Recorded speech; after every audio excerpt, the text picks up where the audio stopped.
kids. Welcome to Story Time. This is another story about Francis. This is titled Bedtime for Francis by Russell Hoban. I hope you enjoy it.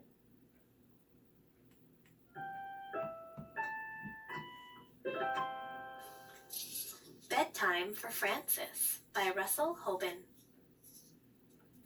The big hand of the clock is at 12. The little hand is at 7. It is 7 o'clock. It is bedtime for Francis. Mother said, "It is time for bed." Father said, "It is time for bed." Francis said, "I want a glass of milk." "All right," said Father. "All right," said Mother. "You may have a glass of milk." Francis drank the milk.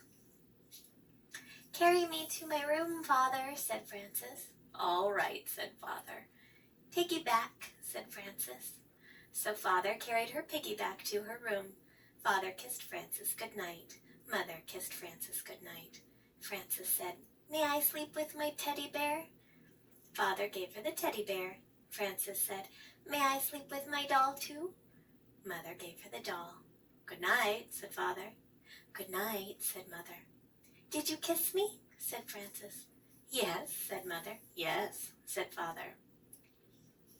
"Kiss me again," said Francis. Father kissed her again. Mother kissed her again. They closed the door. "May I have my door open?" said Francis. Father opened the door. "Good night," said Mother. "Good night," said Father. "Good night," said Francis. Francis could not sleep. She closed her eyes, but she still could not sleep. So she began to sing a little song about the alphabet. She made it up as she went along. A is for apple pie, B is for bear, C is for crocodile combing his hair, D is for dumplings. Francis kept singing through E, F, G, H, I, J, K, L, M, N, O, P, Q, and R, and she had no trouble until she got near the end of the alphabet. S is for sailboat, T is for tiger, U is for underwear down in the dryer. Francis stopped because dryer did not sound like tiger.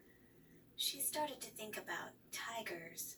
She thought about big tigers and little tigers, baby tigers and mother and father tigers, sister tigers and brother tigers, aunt tigers and uncle tigers.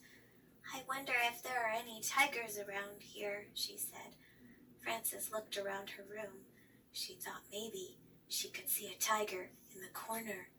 She was not afraid, but she wanted to be sure. So she looked again. She was sure she could see a tiger. She went to tell Mother and Father. "There is a tiger in my room," said Francis. "Did he bite you?" said Father. "No," said Francis. "Did he scratch you?" said Mother. "No," said Francis. "Then he is a friendly tiger," said Father. "He will not hurt you. Go back to sleep." "Do I have to?" said Francis. "Yes," said Father. "Yes," said Mother. Father kissed her. Mother kissed her. Francis went back to bed and finished her song on the way. She closed her eyes again. She still could not sleep. Francis opened her eyes and looked around. She saw something big and dark. Giants are big and dark, she thought. Maybe that is a giant. I think it is a giant. I think that giant wants to get me. She went into the living room. Mother and Father were watching television and having tea and cake. Francis said, "There is a giant in my room. May I watch television?" "No," said Mother. "No," said Father. Francis said, "The giant wants to get me. May I have some cake?" Father gave Francis a piece of cake. Father said, "How do you know he wants to get you?" Francis said, "Isn't that what giants do?" Father said, "Not always. Why don't you ask him what he wants?"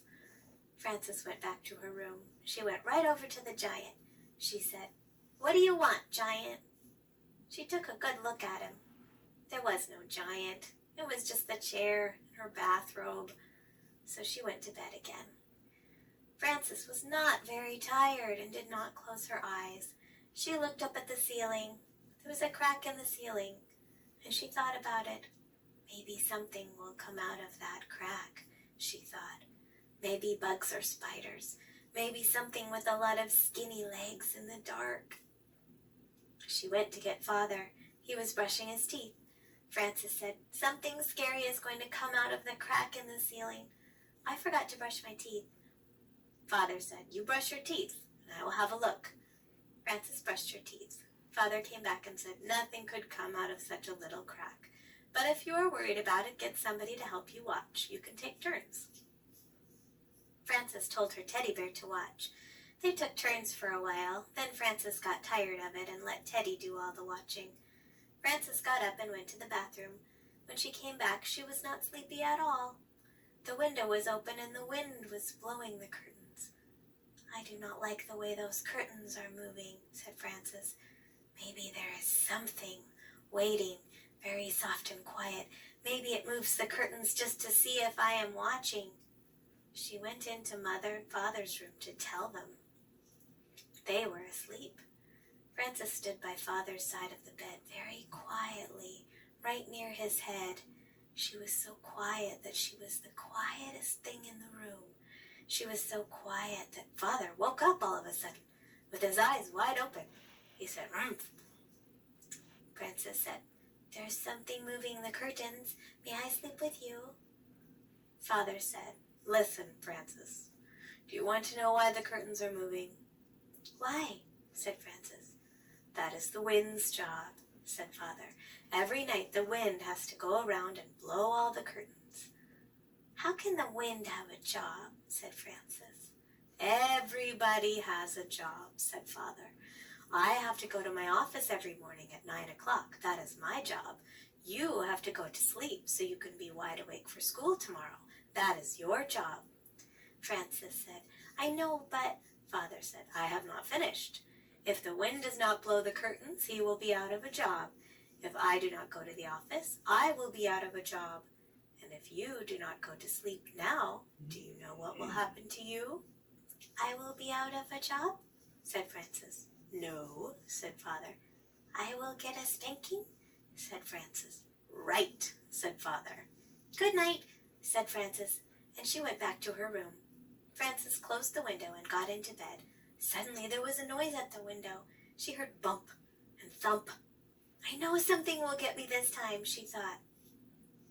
She jumped out of bed and went to tell Mother and Father. When she got to their door, she thought about it some more and decided not to tell them. She went back to her room. Frances heard the noise at the window again. She pulled the covers over her head. "I wonder what it is," she thought.